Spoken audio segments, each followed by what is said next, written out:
So we originally met back in the summer of 2014. I went to a church service at Christ Place Church. We were both student athletes at the University of Nebraska, and I was a swimmer, he was a wrestler. And so we hung out with a lot of Christian student athletes. So he had mutual friends of mine, and I remember the first time I saw him, he was sitting with a bunch of my friends, and I was like, oh, who's that new guy?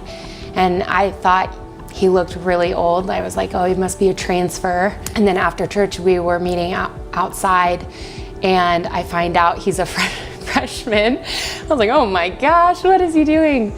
Hanging out with all these older kids. So he actually was just really mature and knew what he wanted, and so he just continued to hang out with the upperclassmen.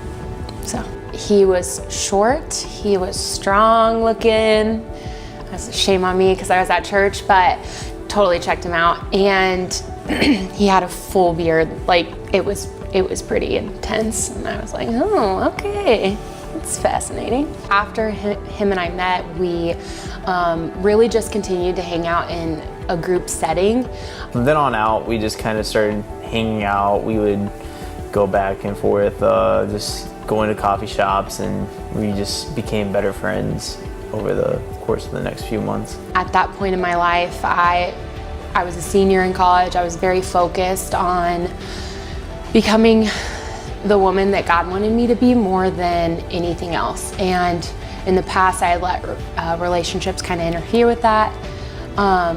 And I just was so confident in having a friendship with as many people as possible and just not letting anything interfere.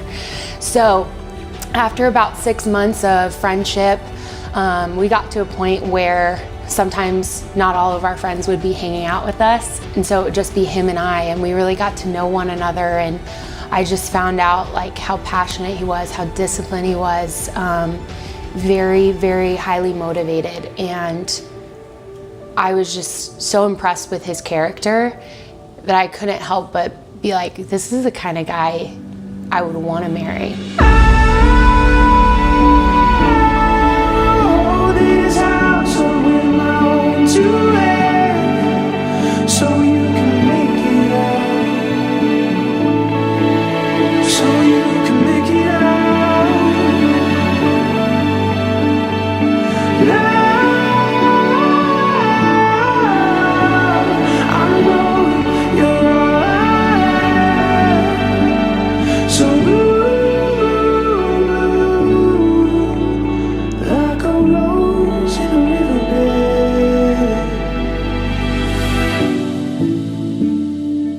I first asked Rebecca to be my girlfriend 4 or 5 months into knowing each other, and she denied me and said that, I don't know, she was afraid to hurt me, I guess, was one of the reasons why. Dustin asked me to be his girlfriend for the first time, and I was like, no thank you, I'm sorry, you're really cool.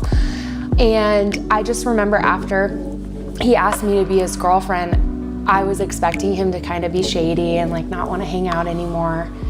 And instead, he let nothing change.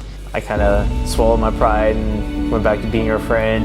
And I just, again, like such an example of his character and how he was pursuing me that was unlike anything I'd ever experienced. So, but I was so focused on like single life for now, and meaning like no interactions, no dates, no nothing. I don't want anything to do with boys. And at the same time, I had this like confidence in, if he is the man I'm supposed to marry, he's not going anywhere. A few months later, the feelings surfaced again. She denied me again, and then she graduated and we were just hanging out, and then I get this text from her from while I'm in Nebraska. I was coming back to Lincoln from Missouri, and I had just had a funeral. I was driving and I had just this moment with God, and it was like a light switch went off, and it's like, I love Dustin. I love him, and he's the only thing I'm excited about going back to Nebraska for in this moment. So I called Dustin, and he literally was driving on the highway. We literally passed each other within like 5 minutes, which is crazy. I asked her to go to this concert with me, and she went, and she had to work the next day really early in the morning, and it was in Kansas City, so she had to get up at like 4 a.m. to get back to Kansas City. And I was like, wow, that really means a lot. We started that night as friends, just like any other time we've ever hung out. And at the end of the night, I was like leaning into him, and I wanted him to hold my hand and give me a kiss goodnight. And I was like, yep, I'm done. And then that night we kissed, and that's how we started our relationship. As we got closer to engagement, again, we kind of knew before we were dating that that's where this was headed. It's almost been 5 years since I met him, but 4 years of dating. And in that season, so many of my friends have gotten married. I don't really look back and see too many points where it's like, okay, this is the moment where I really want to marry this girl, but she was my best friend right before we started dating. But we've just been growing together and getting to know each other better, and here we are now, so. Yeah, so after about 1.5 years of dating, I was like, all right, it's showtime, anytime now. I remember Valentine's Day of 2018. Dustin showed me like a receipt, and I knew. I was like, oh, this is why I don't have a Valentine's Day present other than this heart-shaped ribeye steak, which he always does for me. So Beck had a bet with her friends that I wouldn't be able to surprise her. And so I had multiple moments where I was like, okay, this is the night I'm gonna do it. I'm working up the nerve to do it, and then I'd back out. There's one night in particular where she came home, she had a long day, and I actually hid the ring behind the toaster in the kitchen, and I made her dinner and everything. As we were having dinner, she goes, yeah, I make this much more money than you. And she goes, You better wife me up while you can, because I'm gonna be a sugar mama. And he's like, oh, you're not going anywhere. He had a citronella mosquito repellent candle on the table because it was the only candle he had. We were like talking through just like our day, and I walked over to the toaster and I grabbed the ring, and I got down on one knee, and she had a big old bite of quinoa in her mouth. I'm just like, oh my gosh, it's happening. And I just was like giving him a hard time about it, and he goes, baby, I said you're not going anywhere. But she said yes, so that's all that matters, yeah. And then my roommate came in like 5 minutes afterwards. Like right when I got up from my knee, he actually came in through the door, and I was like, oh wow, hey, I'm engaged now, bro. Like, it was not romantic at all in other people's eyes, but to us it was like the most thoughtful, genuine Dustin thing he could possibly do. And I can honestly say he still cooks me dinner in the middle of the week when he's swamped and I'm swamped, and yeah, he's the best. That's our proposal.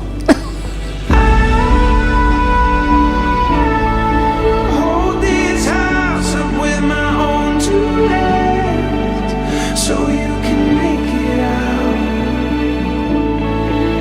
So you can make it out.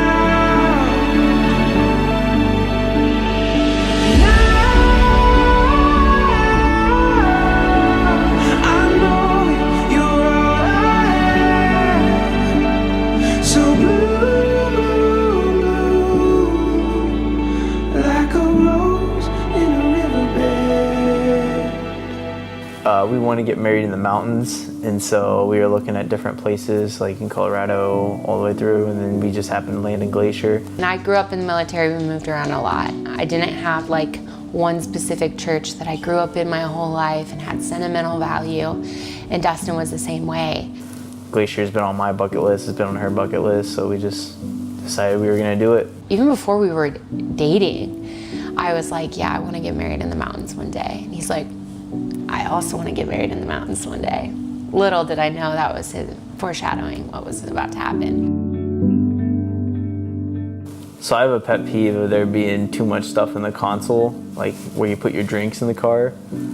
I like to have like my hand there, and sometimes Beck has like all her stuff right there, and it just drives me nuts. His driving, not that it's terrible, but it could definitely be faster.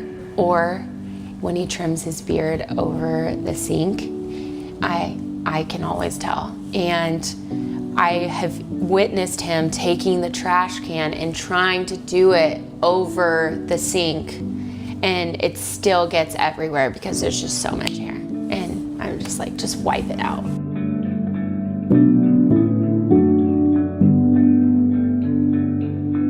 I love her ambition, her drive, and most of all her heart.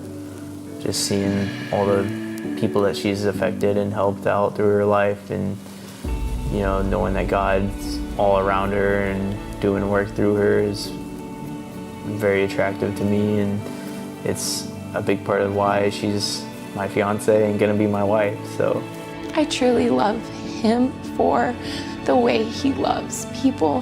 He's been through so many huge things, and he never stopped smiling, and he never stopped losing sight of his goal. I think he is the greatest man in the entire world. I am honored to be his wife and be the person that God called him to marry. I love him. I was searching for an open door. I was looking for a piece of mind.